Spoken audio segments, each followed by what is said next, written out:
কলকাতায় অধিকাংশ প্রেমের গল্পই শুরু হয় কলেজ ক্যান্টিনের চায়ের আড্ডায়, না হলে ময়দানে, আর না হলে গঙ্গার ঘাটে। কিন্তু আজকের প্রেমের গল্পটা শুরু হসপিটালে। আগে হ্যাঁ, ঠিক শুনেছেন, হসপিটালে। চলুন তবে গল্পটা প্রথম থেকে শুরু করা যাক। এই গল্পের নায়ক হলো সুরজিৎ আর নায়িকা সুপর্ণা। সালটা ছিল 2018। কলকাতার ব্যস্ত ভারত সেবাশ্রম সংঘ হসপিটালে কাজ করত দুজন অচেনা মানুষ। কাজের ফাঁকে তাদের কথা বলার সুযোগ হয়নি, কিন্তু নববর্ষের ঠিক দুদিন পর, অর্থাৎ 18ই এপ্রিল, তাদের প্রথম কথা হয় ফেসবুক মেসেঞ্জারে। সেখান থেকেই শুরু হয় তাদের মিষ্টি পরিচয়। তারও বেশ কিছুদিন পর তাদের প্রথম দেখা হয় হসপিটালের সামনে। চোখের দিকে তাকিয়ে একে অপরের মধ্যে হারিয়ে গিয়েছিল দুজন, আর মনের ভাষাতে তৈরি হচ্ছিল এক নিঃশব্দ প্রেমের গল্প। অফিসের শেষে বাস আর অটোর বদলে তারা দীর্ঘ পথ হাতে হাত রেখে হেঁটে বাড়ি ফিরত।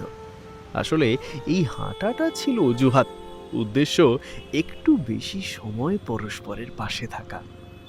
তাদের প্রপোজালটা ছিল একটা অদ্ভুত খেলার মাধ্যমে। রাত 12টা থেকে ভোর 6টা পর্যন্ত প্রতি ঘন্টায় হোয়াটসঅ্যাপে আই লাভ ইউ বলা। সুরজিৎ সেদিন খেলায় হেরে গিয়েছিল ঠিকই, কিন্তু জিতে গেছিল ভালোবাসা। আচ্ছা, প্রেমের গল্প বলবো আর রোম্যান্স থাকবে না, তা কখনো হয়? বৃষ্টি ভেজা এক বিকেল, একই ছাতার নিচে তারা দুজন। বৃষ্টির ঝাপটা, চোখের আলাপ, আঙুলে আঙুলে আলতো ছোঁয়া, অদ্ভুত এক মায়াবী মুহূর্তের সাক্ষী ছিল তারা।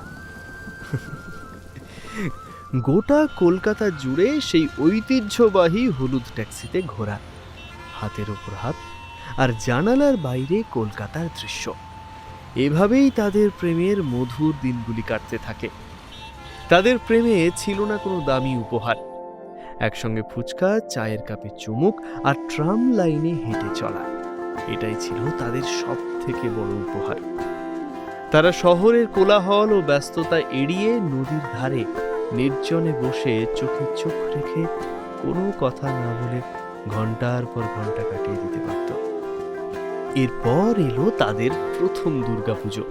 কুমোরটুলিতে একসঙ্গে ঠাকুর তৈরি দেখা, ভোরে উঠে একসঙ্গে মহালয় শোনা, আর একসাথে হাতে হাত ধরে ঠাকুর দেখা, সে এক স্বপ্নময় সময় ছিল তাদের। ময়দান থেকে হাওড়া ব্রিজ, নর্থ কলকাতার অলিতে গলিতে লুকিয়ে থাকা প্রাচীন বাড়ির মেজাজ থেকে মল্লিক ঘাটের ব্যস্ততা, কলকাতার প্রতিটি রাস্তা, প্রতিটি মোড় হয়ে উঠেছিল তাদের ভালোবাসার নীরব সাক্ষী। এই প্রেমে নেই কোনো দামি উপহারের জৌলুস, নেই কোনো প্রাইস ট্যাগ, আছে শুধু বিশ্বাসের এক পরম আশ্রয়। আর এটা শুধু সুপর্ণা আর সুরজিতের গল্প নয়, এটা সেই সব হৃদয়ের গল্প যারা জানে ভালোবাসা মানে হারিয়ে যাওয়া নয়, ভালোবাসা মানে নতুন ভাবে ফিরে পাওয়া।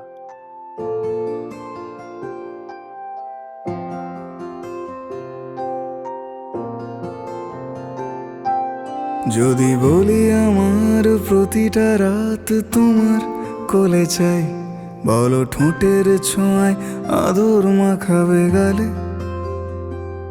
যদি বলি হ্যাঁ হাসছি আমি শুধুই, তুমি আমার তাই, বলো ছেড়ে তো দেবে না কখনো মনের ভুলে।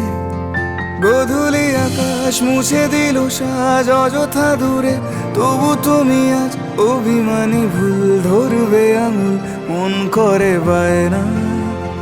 তুমি কি আমায় করবে পাগল, শাড়ির আঁচল, চোখের কাজল, প্রেমে তুমিও পড়ে যাবে হায়, দেখো যদি আয়না।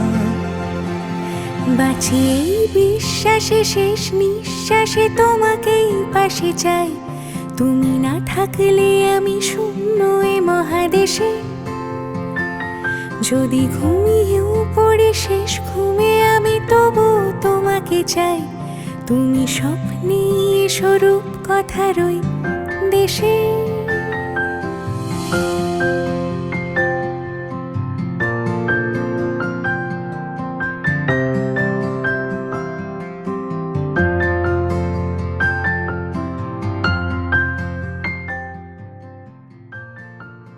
কি ভাবছেন গল্পটা এখানেই শেষ?